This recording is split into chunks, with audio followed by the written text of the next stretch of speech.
Junio de 2023 de 1944.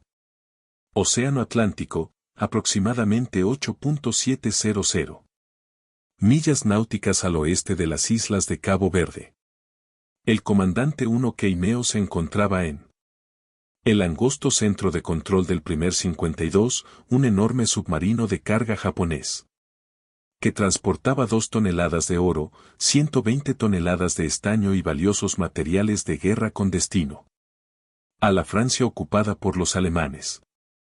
A través de su periscopio, observaba al alemán U-530, desvaneciéndose en la oscuridad tras transferir equipo de radar y a 2 técnicos. El encuentro había transcurrido sin contratiempos.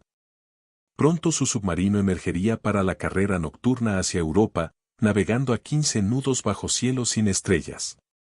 Todo parecía perfecto. En menos de 3 horas, el comandante Keimeo y sus 94 tripulantes estarían muertos, víctimas de una tecnología que no sabían que existía. Los sonidos de su submarino desintegrándose serían grabados en bobinas de alambre por aviones estadounidenses que sobrevolaban, escuchando a través de dispositivos flotantes en la superficie del océano. Estos chicos del sonar lanzados desde un bombardero torpedero Avenger transmitirían los estertores del primer 52 a operadores a millas de distancia, no solo marcando la destrucción de un submarino, sino la demolición psicológica de la confianza naval japonesa. El océano, una vez la highway del imperio japonés, se había convertido en una red de vigilancia estadounidense donde nada podía ocultarse. Las matemáticas de esta asimetría tecnológica ya se estaban escribiendo a través del Pacífico en cifras que guían cada suposición que los japoneses tenían sobre sus capacidades, su misión y sus posibilidades de supervivencia. Entre 1941 y 1945, los estadounidenses hundirían 1.314 barcos japoneses, totalizando 5,3 millones de toneladas, lo que representaba el 56% de todas las pérdidas mercantiles japonesas. Los japoneses, a pesar de su sofisticación técnica y tamaño impresionante, apenas hundirían 184 barcos aliados, totalizando 1 millón de toneladas. La disparidad no era solo numérica. Representaba una diferencia fundamental en cómo 2 naciones abordaban la guerra submarina, la producción industrial y la innovación tecnológica. Mientras Japón construía los más grandes del mundo, capaces de transportar aviones y circunnavegar el globo, Estados Unidos construía sistemas de sonar que podían escucharlos acercarse desde millas de distancia. Mientras los ingenieros japoneses creaban embarcaciones magníficas, las fábricas estadounidenses producían boya sonar, sonar FM, torpedos acústicos y sistemas de radar más rápido de lo que Japón podía conceptualizar contramedidas. La transformación no comenzaría con un solo momento dramático, sino a través de miles de encuentros donde los japoneses gradualmente se dieron cuenta de que estaban siendo cazados por fuerzas que no podían ver, rastreados por tecnologías que no entendían y sistemáticamente erradicados por una máquina industrial de escala inigualable.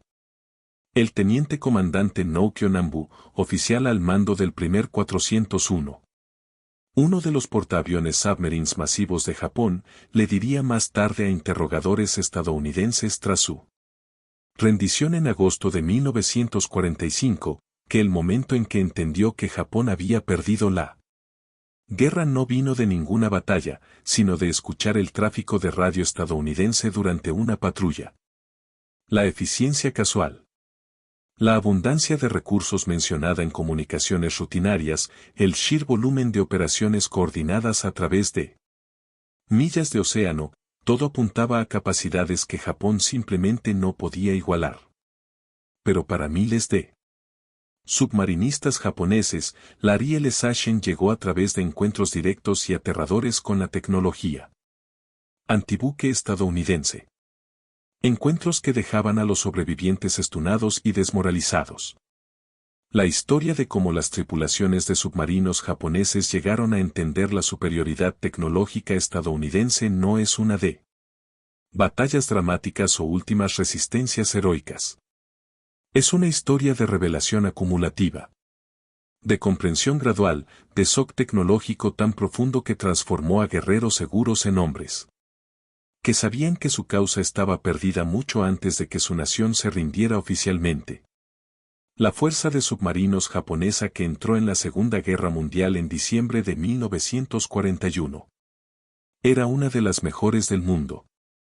Japón poseía aproximadamente 70 submarinos de alta mar, muchos de diseño revolucionario. Los submarinos de la clase I-400, los más grandes del mundo hasta que aparecieron los de propulsión nuclear en los años 60, medían 400 pies de largo y desplazaban 5.900 toneladas sumergidos. Podían llevar 3 bombarderos flotantes y CM-6A1 Sirin en un hangar impermeable, lanzarlos mediante catapulta y teóricamente atacar objetivos tan lejanos como Nueva York o el Canal de Panamá. Cada submarino de la clase I-400 llevaba suficiente combustible para dar la vuelta al mundo una vez y media sin repostar. Navegando 37.500 millas náuticas a 14 nudos, la ingeniería era espléndida. Estos submarinos contaban con sistemas especiales de trimado para merodear sumergidos, cables de desimanación para protegerse de minas magnéticas, radar de búsqueda aérea y recubrimientos anoicos diseñados para absorber pulsos de sonar. Los submarinos japoneses más pequeños eran igual de impresionantes. Los submarinos de carga tipo C como el Enero de 52 podían viajar 21.000 millas náuticas, transportando materiales estratégicos vitales entre Japón y sus aliados. Submarinos de ataque rápido merodeaban el Pacífico con torpedos de largo alcance y impresionantes capacidades sumergidas. Los submarinistas japoneses se entrenaban extensivamente, practicaban operaciones furtivas y conocían sus barcos íntimamente. Muchos tenían años de experiencia. El comandante Tatsunosuke Ariasomi, quien lideraría las operaciones de submarinos al final de la guerra, era considerado uno de los tácticos submarinos más destacados de Japón. Sus tripulaciones eran disciplinadas, hábiles y seguras. Tenían razones para la confianza. En los primeros meses de la guerra, los submarinos japoneses participaron exitosamente en la operación de Pearl Harbor, reconocieron posiciones estadounidenses, apoyaron operaciones de la flota y cazaron barcos de guerra aliados. La doctrina enfatizaba el apoyo a la flota, proteger los activos navales japoneses, realizar reconocimiento y atacar objetivos militares de alto valor. A diferencia de los submarinos estadounidenses que se centrarían en el corso comercial, los submarinos japoneses estaban reservados principalmente para operaciones tácticas contra warships enemigos. Esta decisión estratégica resultaría catastrófica. Mientras los submarinos japoneses cazaban portaaviones estadounidenses, los submarinos estadounidenses estaban sistemáticamente destruyendo la flota mercante que mantenía viva la economía de guerra de Japón. Más importante aún, este enfoque táctico significaba que los submarinistas japoneses se encontraron con sistemas de guerra antisubmarina. Principalmente en los contextos más peligrosos, cuando las fuerzas navales estadounidenses estaban más alertas y más fuertemente protegidas. Los primeros encuentros con boya sonar, sonobuoys, ocurrirán en 1944, después de que la industria estadounidense hubiera perfeccionado la tecnología. Las sonobuoys eran dispositivos engañosamente simples, pequeñas unidades de sonar alimentadas por baterías que podían ser lanzadas desde aviones y flotar en la superficie del océano, escuchando sonidos de submarinos y transmitiéndolos por radio a la aeronave superior. Desarrolladas por los británicos en 1944 bajo el nombre Enclave IG, fueron rápidamente adoptadas y mejoradas por las fuerzas estadounidenses. El impacto fue revolucionario. Anteriormente, una aeronave cazando un submarino tenía que mantener contacto visual o confiar en el radar, que solo funcionaba cuando el submarino estaba en la superficie. Una vez que un submarino se sumergía, era efectivamente invisible para los aviones. Las sonobuoys cambiaron todo. Una aeronave podía lanzar un patrón de 5 boyas sonar codificadas por colores: púrpura, naranja, azul, rojo y amarillo, creando una red de escucha submarina. La aeronave monitorearía cada boya a su vez, escuchando sonidos emitidos por hélices de submarino, maquinaria o movimiento. La tecnología era tan efectiva que se convirtió en equipo estándar en aviones antisubmarinos. A lo largo de 1944 y 1945. Para el comandante 1 Keimeo y la tripulación del enero de 52, las primeras indicaciones de que algo andaba mal llegaron a las 23:40 del 23 de junio de 1944. El bombardero torpedero Avenger del teniente comandante Jesse D. Taylor, lanzado desde el portaaviones escolta USS Vogue, detectó al enero de 52 en radar mientras navegaba en la superficie. Taylor lanzó bengalas que iluminaron el masivo submarino, luego atacó con bombas de profundidad mientras el enero de 52 se sumergía precipitadamente. El primer ataque casi falla. Explosiones rodeando el submarino mientras descendía. Lo que sucedió a continuación revolucionó la guerra antisubmarina. Taylor lanzó una sonobuoy púrpura al agua. En momentos, su operador de radio escuchó el sonido distintivo de hélices de submarino transmitido desde el dispositivo flotante. Taylor podía rastrear al enero de 52 bajo el agua, siguiendo sus movimientos evasivos, prediciendo sus trayectorias, posicionando su aeronave para el golpe mortal. Soltó una mina Mark 24, nombre en clave FIDO, un torpedo acústico autoguiado que se en el ruido de la hélice del enero de 52 y lo siguió implacablemente hasta impactarlo. Las grabaciones de las sonobuoys capturaron todo: la explosión, los sonidos del casco rompiéndose. La tripulación del comandante Taylor escuchó lo que describieron como crujidos y crujidos. Como una lata siendo aplastada. El enero de 52 se hundió hasta el lecho marino, 17.000 pies abajo, llevando al comandante Keimeo, 94 tripulantes, 14 pasajeros y a 2 técnicos alemanes a sus muertes. Las grabaciones de la sonobuoy sobrevivieron en los archivos nacionales. Delgadas bobinas de alambre marcadas como Gordon Wire número 1 y Gordon Wire número 2, preservando los últimos momentos de un submarino cuya tripulación nunca supo qué tecnología los había matado. El hundimiento del enero de 52 demostró capacidades que aterraron a los submarinistas japoneses cuando los detalles se filtraron a través de redes de inteligencia. Las aeronaves estadounidenses podían rastrear submarinos bajo el agua. Las implicaciones eran asombrosas. Cada vez que un submarino japonés se sumergía para escapar de aviones, no estaba escapando en absoluto. Simplemente se ocultaba de la observación visual mientras permanecía perfectamente visible para los sensores acústicos.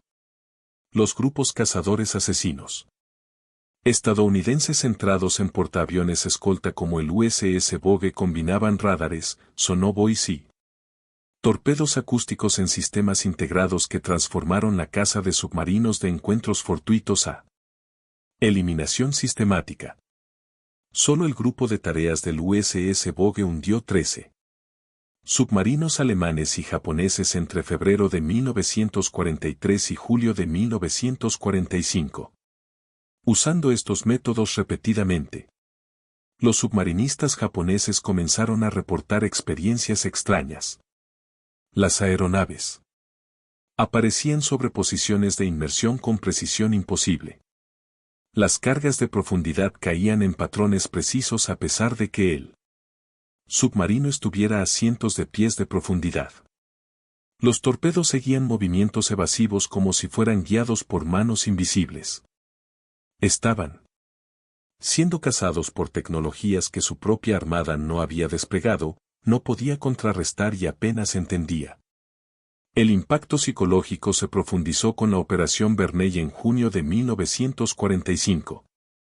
Cuando 9 submarinos estadounidenses equipados con sonar FM penetraron el mar de Japón a través de estrechos altamente minados que los planificadores japoneses habían considerado inexpugnables. Se suponía que el mar de Japón era el refugio seguro de Japón, protegido por 4 líneas de minas submarinas en el estrecho de Tsushima. El tráfico mercante japonés se movía libremente allí, creyendo que los submarinos no podían navegar a través de los campos de minas. El sonar FM, desarrollado específicamente para detectar obstáculos submarinos, emitía un repique distintivo cada vez que detectaba minas, un sonido que los submarinistas estadounidenses apodaron las campanas del infierno. La tecnología permitía a los submarinos mapear patrones completos de campos de minas, identificar pasos seguros y navegar a través de barreras que los ingenieros japoneses pensaban que detendrían cualquier aproximación submarina. El 4 de junio de 1945. Los primeros 3 submarinos, Sea-Dog, Creal y Spadefis, ingresaron al estrecho de Tsushima. Sumergidos, su sonar FM pintando imágenes del campo de minas en pantallas electrónicas. Las campanas del infierno repiqueteaban constantemente mientras se deslizaban entre minas a veces separadas solo 50 yardas. Después de 20 horas bajo el agua, los 3 submarinos emergieron a salvo en el mar de Japón. 2 grupos más siguieron. Y en días, 9 submarinos estadounidenses operaban libremente en aguas que Japón había considerado absolutamente seguras. La caza fue espectacular. Entre el 9 y el 24 de junio de 1945. Los 9 submarinos hundieron 28 barcos japoneses totalizando 54.786 toneladas, incluyendo un submarino y un destructor.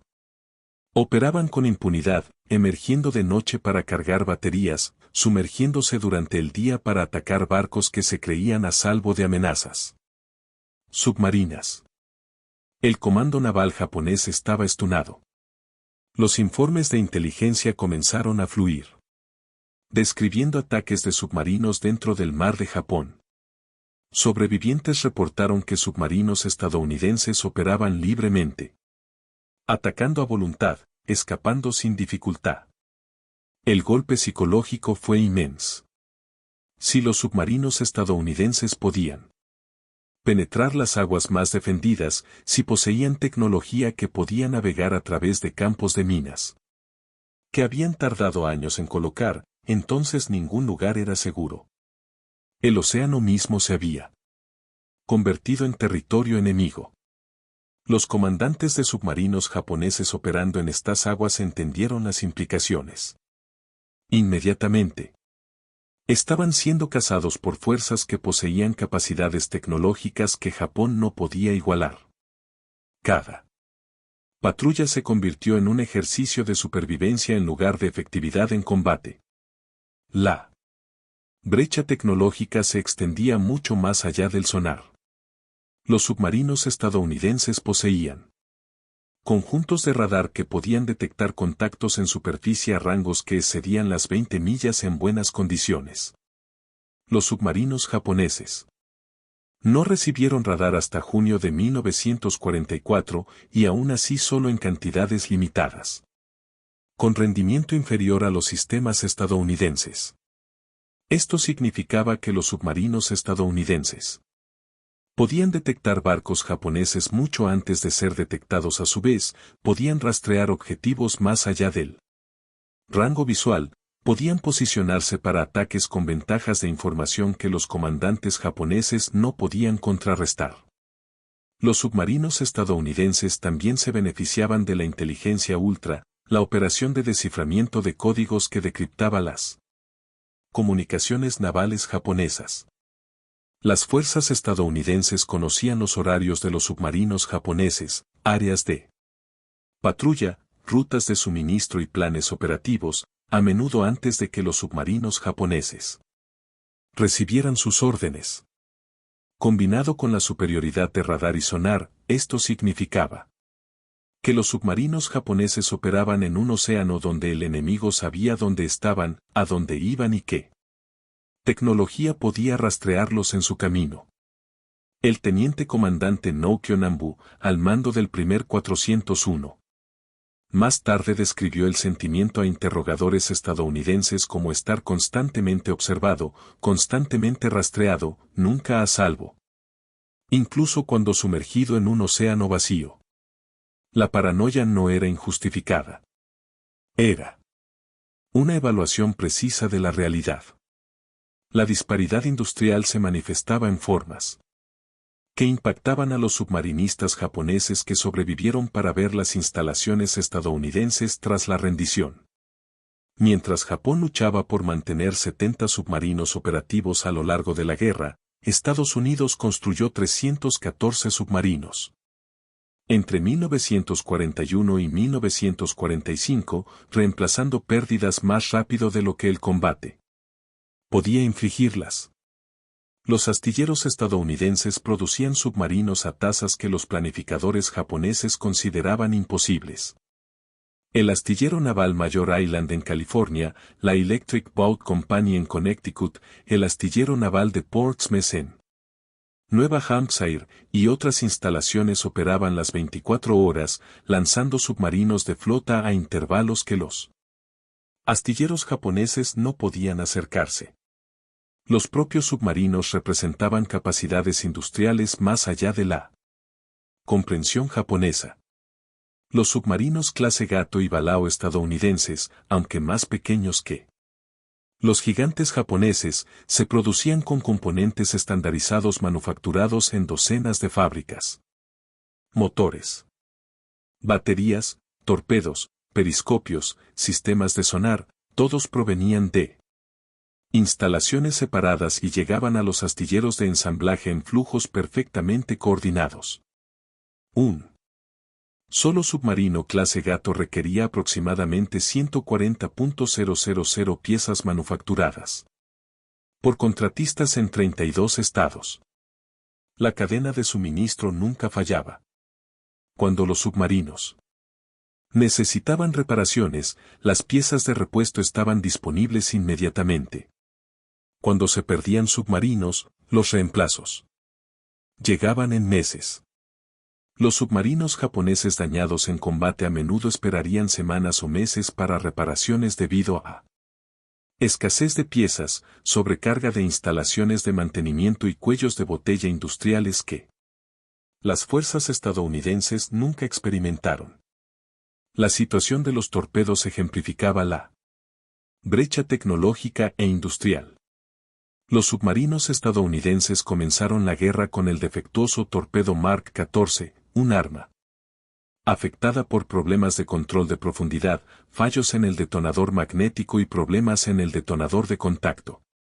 Durante casi 2 años, los submarinistas estadounidenses lucharon con armas que frecuentemente fallaban en explotar o navegaban a profundidades incorrectas, pasando inútilmente debajo de los objetivos.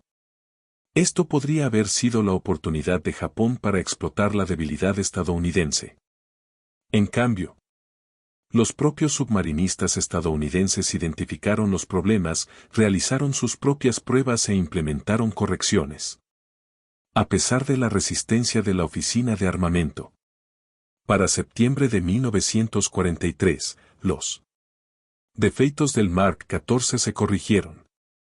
Simultáneamente, el torpedo eléctrico Mark 18 entró en servicio, sin dejar estela y por lo tanto sin dar aviso de ataque entrante. El torpedo Mark 24, en realidad un torpedo acústico autoguiado con el nombre en clave FIDO, podía ser arrojado desde aviones y rastrearía utanemesli los sonidos de las hélices del submarino hasta el impacto. Las fuerzas japonesas nunca desarrollaron armas equivalentes. Los torpedos japoneses eran generalmente confiables pero no ofrecían ventajas tecnológicas.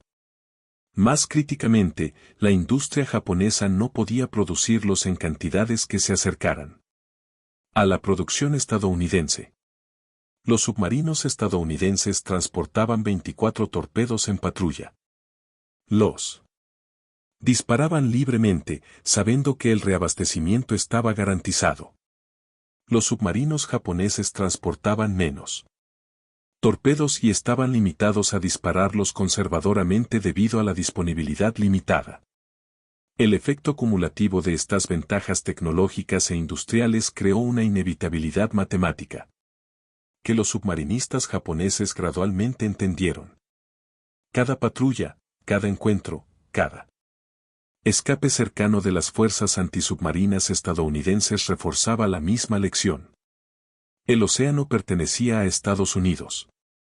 Ahora, los submarinos estadounidenses hundieron un promedio de un barco japonés por día a lo largo de 1944, el año pico de su campaña. En ese solo año, 492 buques mercantes japoneses totalizando 2.387.780 toneladas fueron destruidos por ataques de submarino. La construcción de submarinos japoneses no podía reemplazar los buques que se estaban perdiendo. La capacidad mercante japonesa, que estaba en aproximadamente 6 millones de toneladas en 1941, había caído a 2 millones de toneladas para agosto de 1945, con solo 320.000 toneladas en condiciones de transportar carga. La destrucción del transporte marítimo japonés no era solo un problema militar. Representaba el estrangulamiento sistemático de la economía de guerra de Japón. El arroz del sudeste asiático no podía llegar a las ciudades japonesas. El petróleo de las Indias Orientales holandesas no podía llegar a las refinerías japonesas. El caucho, el estaño, el tungsteno, todos los materiales que Japón necesitaba para continuar combatiendo estaban atrapados en territorios overseas mientras los submarinos estadounidenses patrullaban las rutas marítimas. Para 1945, los submarinos estadounidenses tenían dificultad para encontrar objetivos lo suficientemente grandes como para justificar el gasto de torpedos. El comercio marítimo japonés había sido prácticamente eliminado. Los pocos barcos que quedaban se mantenían cerca de las costas, usaban canales estrechos donde las operaciones de submarino eran peligrosas, o simplemente se quedaban en puerto, sin querer arriesgarse en el viaje. Los ministros del gabinete japonés más tarde le dirían a la Dieta que la mayor causa de derrota fue la pérdida del transporte marítimo, reconociendo que los submarinos estadounidenses lograron más hacia la victoria que cualquier otro sistema de armas.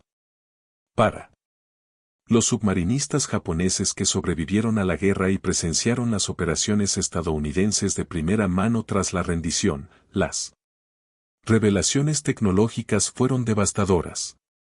El capitán Arizumi, desarrollador del programa de submarino I-400, y uno de los oficiales de submarine más experimentados de Japón, se suicidó a bordo del primer 401 en lugar de enfrentar la rendición. Él entendía lo que muchos oficiales navales japoneses estaban comenzando a aceptar. Japón había desafiado a una potencia industrial cuyas capacidades tecnológicas excedían cualquier cosa que los planificadores japoneses hubieran anticipado. Cuando el primer 401 y el primer 4O, los portaaviones de submarine masivos, se rindieron en agosto de 1945. Los marineros estadounidenses que abordaron quedaron asombrados por su tamaño. Estos submarinos eran más largos que los destructores estadounidenses. Desplazaban más toneladas que cualquier cosa en la flota de submarines estadounidense y poseían capacidades que parecían futuristas. Sin embargo, no habían logrado nada operativamente. Ningún submarine disparó un tiro en Anga. El ataque planeado a Atolón Ulithi fue cancelado cuando las hostilidades terminaron. El golpe planeado al Canal de Panamá nunca ocurrió. Estas magníficas naves, que representaban miles de horas de trabajo de ingeniería y recursos industriales escasos, no contribuyeron nada al esfuerzo de guerra de Japón. Precisamente porque la superioridad tecnológica estadounidense hizo que sus misiones fueran imposibles. No podían alcanzar sus objetivos sin ser detectados. No podían operar de manera segura en aguas controladas por estadounidenses. No podían sobrevivir a los grupos cazadores asesinos, los sonobuoys, el radar, los torpedos acústicos, los sistemas de guerra antisubmarina sistemática que las fuerzas estadounidenses habían perfeccionado. El examen estadounidense de submarines japoneses capturados reveló tanto ingeniería impresionante como debilidades críticas. Los casco no eran tan fuertes como los diseños alemanes o estadounidenses, limitando la profundidad de inmersión segura. Los submarines eran fáciles de detectar en sonar. Su gran tamaño y construcción creaban firmas acústicas que los operadores de sonar estadounidenses podían identificar desde millas de distancia. No tenían radar hasta muy tarde en la guerra. No tenían equivalente al sonar FM estadounidense para detección de minas. Sus defensas antiaéreas eran inadecuadas contra aviones estadounidenses que los cazaban con efectividad creciente. Lo más crítico, los submarines japoneses carecían de los sistemas de control de fuego integrados que hacían tan mortales a los submarines estadounidenses. Los submarines estadounidenses usaban sistemas de computadora de datos de objetivo que calculaban automáticamente las soluciones de disparo, teniendo en cuenta el curso del objetivo, velocidad, alcance y características del torpedo. Los submarines japoneses confiaban en cálculos manuales que tomaban más tiempo, eran más propensos a errores y ponían a los submarines en mayor riesgo durante los acercamientos de ataque. La brecha tecnológica no era sutil. Era profunda y omnipresente, afectando todos los aspectos de las operaciones de submarine. El costo humano de esta inferioridad tecnológica fue staggering. Japón perdió 130 submarines durante la guerra, representando aproximadamente el doble de la tasa de pérdida porcentual de los submarines estadounidenses. De los 70 submarines que Japón poseía en diciembre de 1941, más los construidos durante la guerra, la mayoría fueron destruidos por fuerzas antisubmarinas estadounidenses usando las mismas tecnologías que los submarine operators japoneses habían llegado a temer: sonar, radar, ataques aéreos, cargas de profundidad y operaciones sistemáticas de cazadores asesinos. Aproximadamente 10.000 submarine operators japoneses murieron durante la guerra, una tasa de bajas que excedía el 70%. El servicio de submarine, inicialmente considerado prestigiado y honorable, llegó a ser reconocido como una sentencia de muerte al final de la guerra. Los jóvenes asignados a deber submarine entendían que probablemente no sobrevivirían. Las familias lloraban a hijos que partían para entrenamiento de submarine, sabiendo las probabilidades estadísticas. La fuerza de submarine japonesa, que había entrado en la guerra con confianza y orgullo, terminó la guerra como un brazo roto de una armada derrotada, sus sobrevivientes desmoralizados y sus capacidades anuladas por inferioridad tecnológica. La transformación psicológica de los submarine operators japoneses reflejó la experiencia de los U-Boat en América. Pero siguió un camino diferente, donde los prisioneros alemanes presenciaron directamente la abundancia y prosperidad estadounidense. Los submarine operators japoneses experimentaron la superioridad tecnológica estadounidense a través de encuentros letales en el mar. Ambos grupos llegaron a la misma conclusión a través de evidencia diferente. Japón y Alemania habían desafiado a naciones cuyas capacidades industriales y tecnológicas excedían cualquier cosa que las potencias del eje pudieran igualar.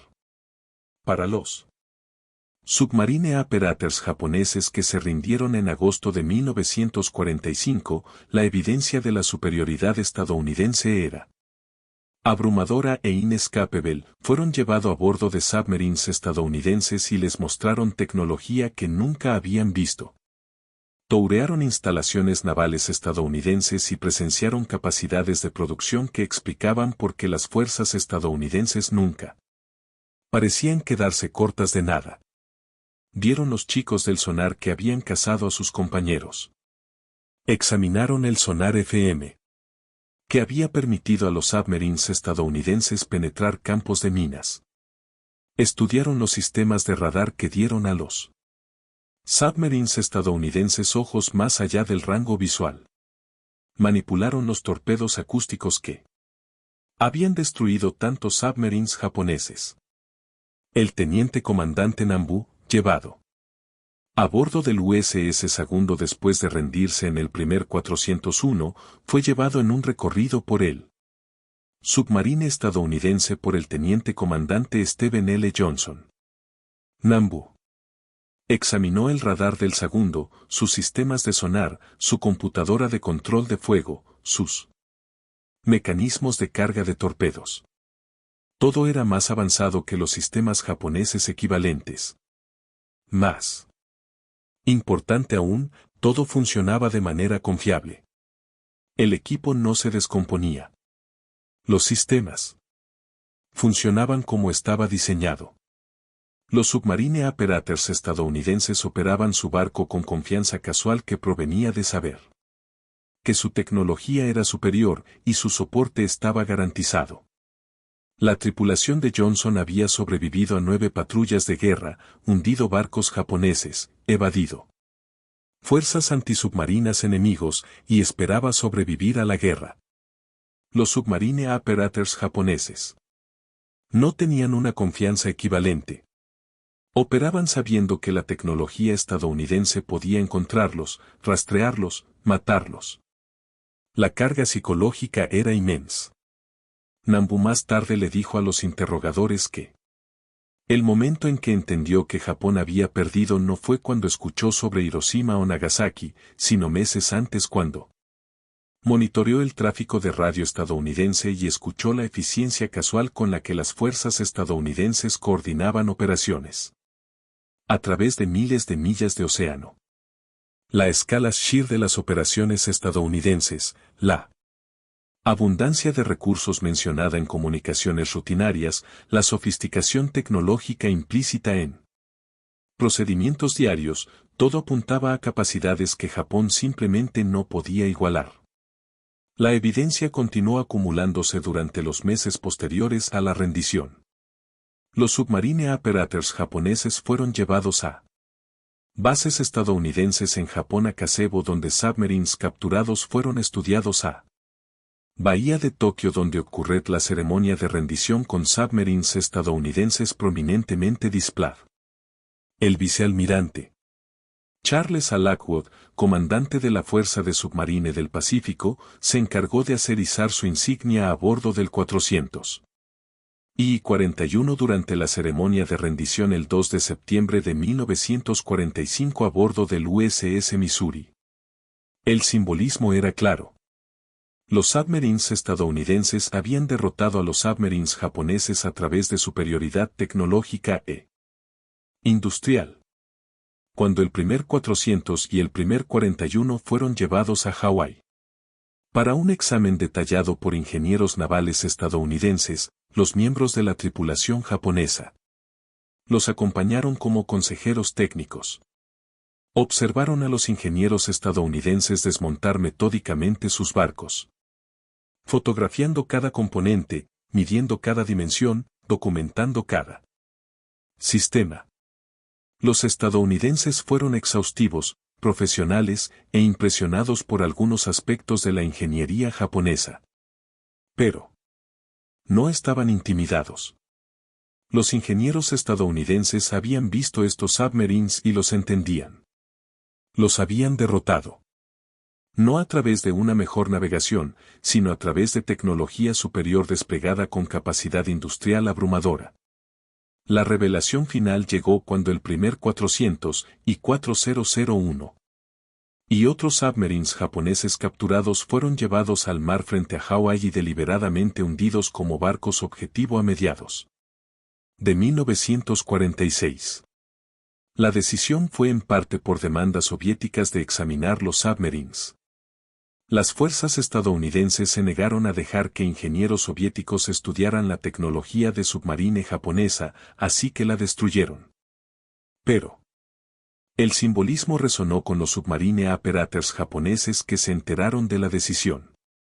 Sus mejores submarines, naves que representaban el ápice tecnológico de Japón, naves que podían llevar aviones a través del Pacífico y atacar ciudades estadounidenses, fueron destruidas casualmente por fuerzas que ya no necesitaban estudiarlas. La tecnología de submarine estadounidense había avanzado más allá de lo que cualquier barco japonés podía enseñar. Las naves que una vez representaron el poder naval japonés fueron reducidas a práctica de tiro. Su destrucción apenas noted en registros estadounidenses. Para los submarine operators japoneses, el mensaje era claro. Japón había construido impressive submarines, pero Estados Unidos había construido tecnología que los hizo obsoletos. El océano nunca había sido realmente de Japón. Simplemente tomó tiempo para que la superioridad tecnológica e industrial estadounidense se manifestara por completo. Las lecciones aprendidas por los submarine operators japoneses se extendieron por el Japón de posguerra a medida que los sobrevivientes regresaban a casa y compartían sus experiencias. Muchos escribieron memorias describiendo su shock ante las capacidades tecnológicas estadounidenses.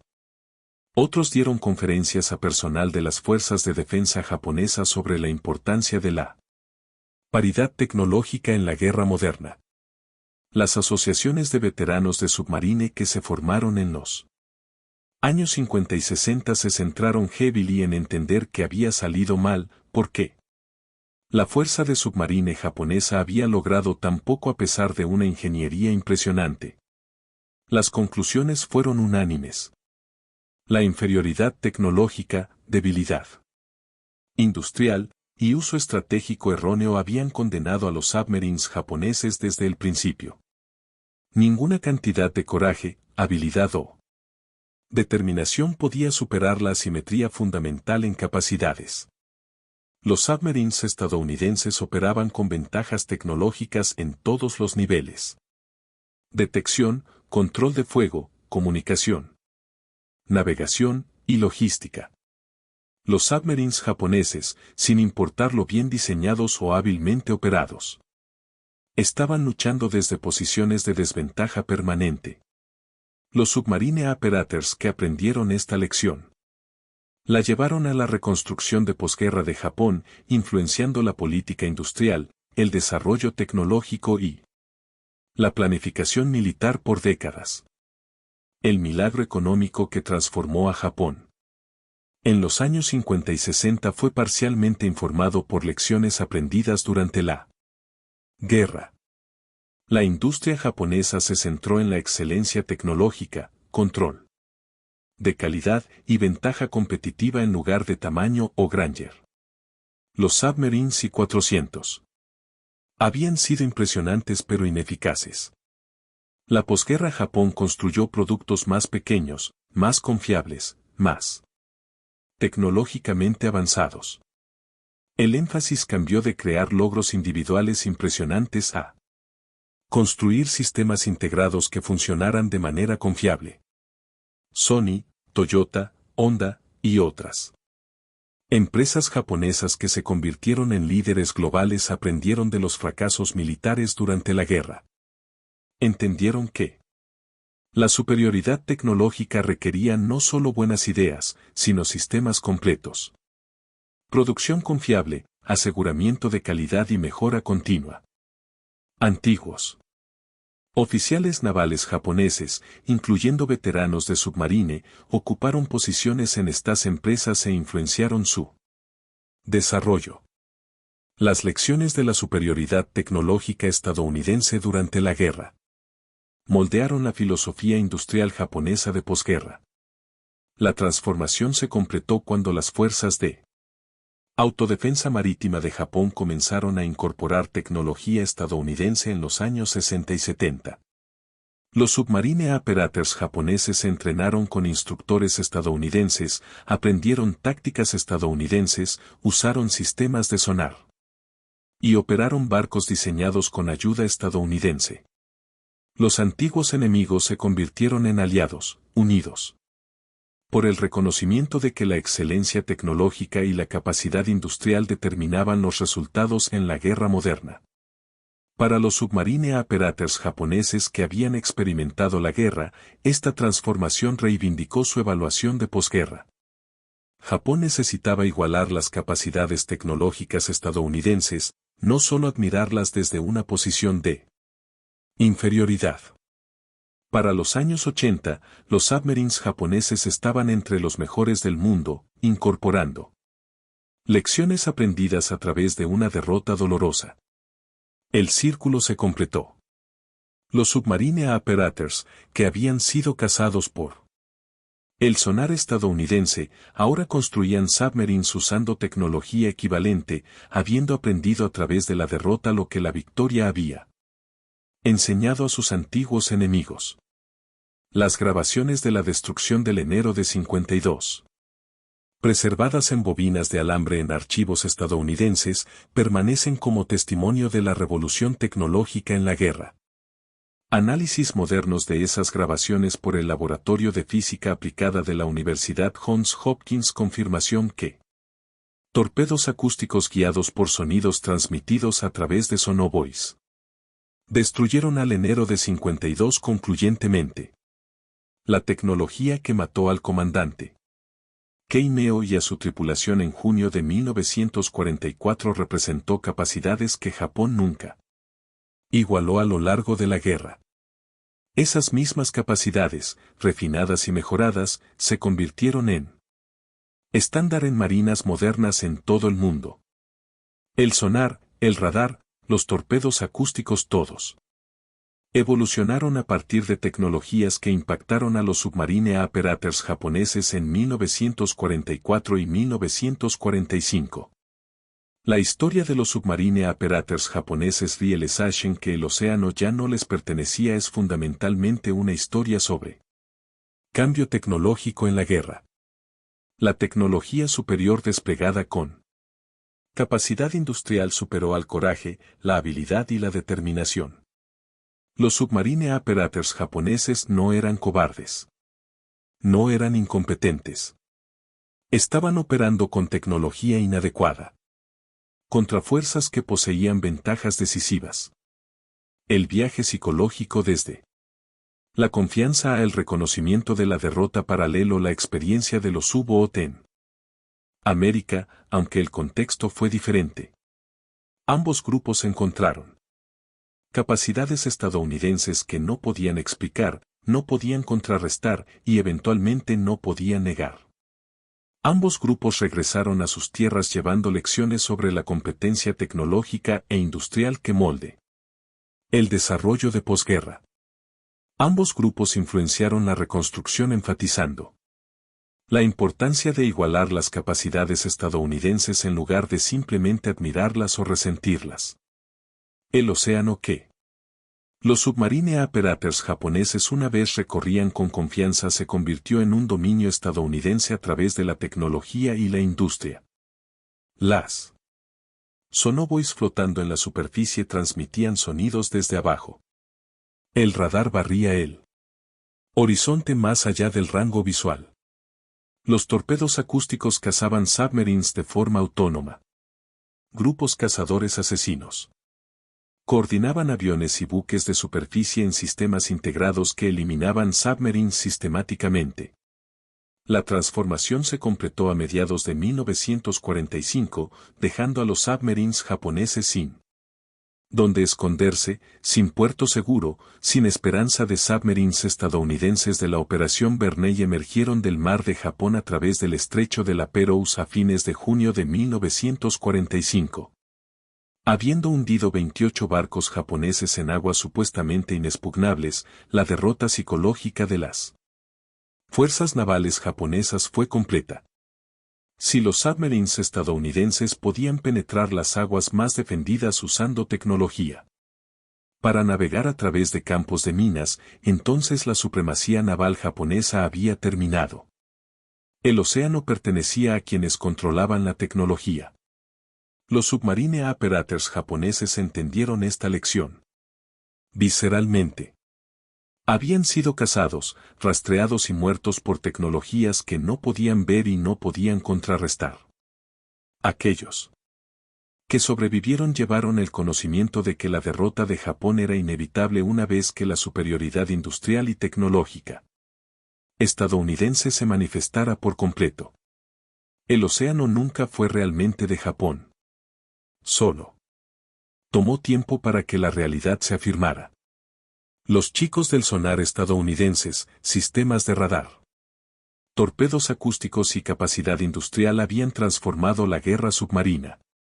Los submarine operators japoneses, sin importar su habilidad o coraje, estaban operando en un entorno donde el enemigo poseía ventajas tecnológicas decisivas. La realization llegó gradualmente a través de encuentros acumulados, escapes cercanos e informes de otros submarines. Para 1945, era universal entre los sobrevivientes. El océano ya no era suyo. Pertenecía a la nación que construyó la tecnología para dominarlo. Estados Unidos había ganado la guerra submarina no a través de una navegación superior, sino a través de ciencia, ingeniería y capacidad industrial superiores. El legado perdura en la guerra naval moderna.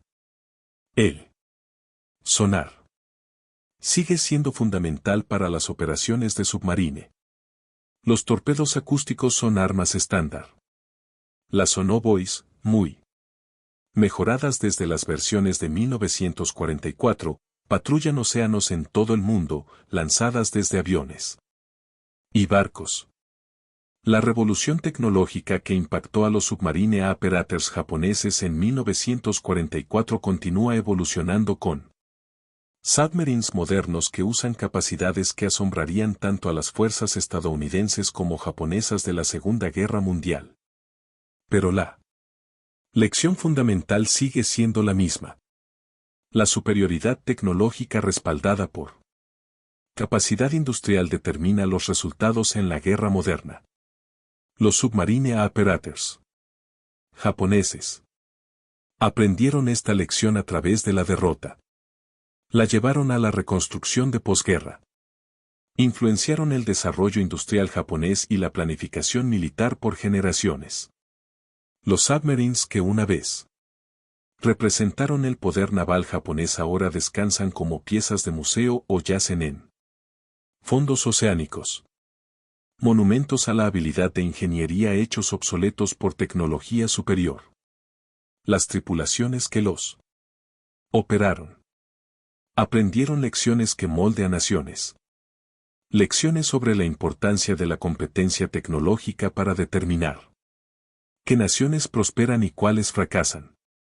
La historia de los submarine operators japoneses interceptando chicos del sonar estadounidenses y realizing que el océano ya no era suyo.